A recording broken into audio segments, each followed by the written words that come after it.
to our look at the top 10 embarkation ports worth a look in 2024.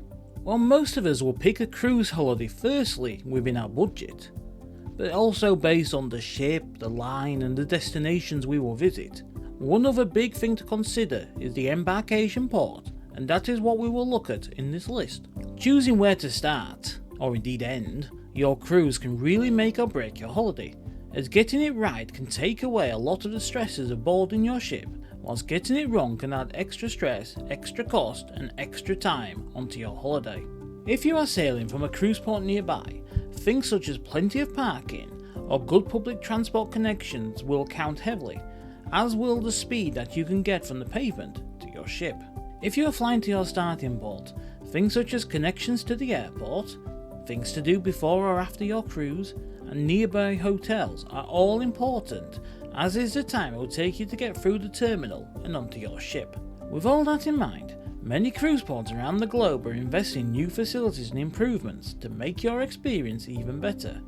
And the ones that we feel are doing the best job at that are the what will appear on this list.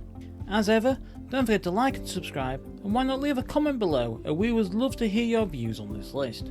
My name is Darren, and this is our look at the top 10 embarkation ports worth a look in 2024. Portsmouth is all set to become the second biggest cruise port on the south coast of England, thanks to a major terminal redevelopment that opened in 2023, when it welcomed Saga's Spirit of Discovery. The modern new terminal has a public viewing area, it is well connected to the city's transport infrastructure, and whilst not being able to attract the biggest ships in the world, is said to be a good alternate for small to medium sized cruise ships wanting to avoid Southampton. The impressive Galata Port cruise terminal opened in 2021 and became fully functional in 2022, but it remains one of the most futuristic cruise terminals in the world. Normally, when you arrive at the terminal, you get a huge building that looks something like a cross between an airport terminal and an office block, but in Istanbul you are welcomed by a nice promenade and modern shopping and entertainment district. That is because much of the actual terminal is underground, but arguably the best part of the new terminal is the wide range of lines and ships it has attracted to offer cruises to and from there. Miami is the world's biggest and busiest cruise port, and it looks set to keep that award for at least the next decade or so, as it wraps up several improvements over the next 12 months. In partnership with lines such as Carnival, NCL, MSC and Royal Caribbean, the port has recently opened several new terminals or is in the process of building new terminals.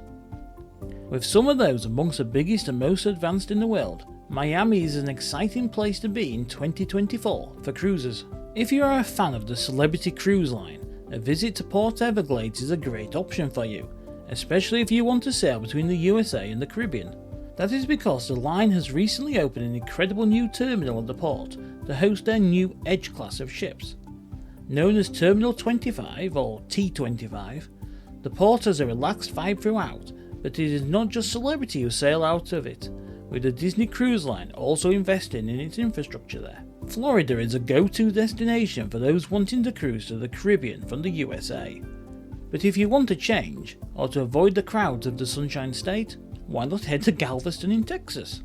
Galveston may not be as glamorous as Miami, but it does offer cheaper hotels, and best of all, the port has seen a big improvement in its facilities, thanks in part to a brand new terminal built in partnership with the Royal Caribbean Cruise Line. The port is close to Houston, which is one of the up and coming tourist destinations in the USA, and well worth adding on the stay before your cruise. The Bahamas has long been a favourite mini cruise destination for those setting off from the southeast of America, but it is now set to establish itself as a favourite port to start a Caribbean adventure from. The port has recently seen an investment of around $250 million, which has included a new state-of-the-art terminal, with the aim of making a better experience for those embarking on the cruise. If you want a luxurious holiday before or after your cruise, the Bahamas could be your perfect next port of departure. Qatar has perhaps been slow to take to the cruising industry, but they have certainly made up for that, as they have heavily invested in their own cruise port of call. Located in the country's capital of Doha, cruising really started to grow in 2016, when the 96-hour visa were made available to cruise passengers, but back then ships would dock at a cargo port.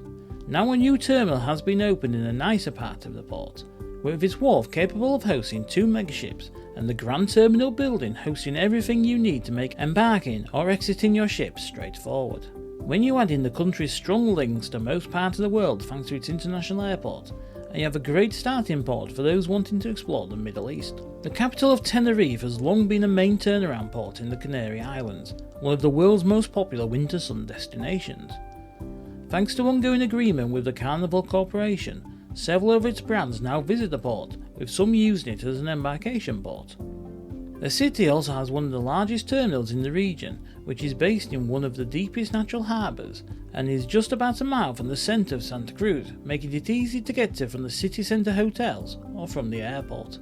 RSFA has invested heavily in its cruise port over the last few years, and it is now able to turn around ships, allowing for cruisers to enjoy a holiday on the island of Lanzarote alongside their cruise holiday. There are 2 main berths in the city, one within walking distance from the town centre and one around 4 kilometres away, but both can be easily reached from resort hotels or from the airport via relatively cheap taxis and buses. The port of Southampton, on England's south coast, has long been one of Europe's biggest and most important passenger ports, going all the way back to the days of the great liners setting sail for the New World.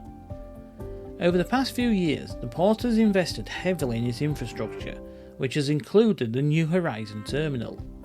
Home to MSC and the Norwegian Cruise Line, the terminal and surrounding area is one of the most accessible in the world for those with additional mobility needs, and from our own experience of the terminal, it is well designed and makes the process of boarding your ship straightforward.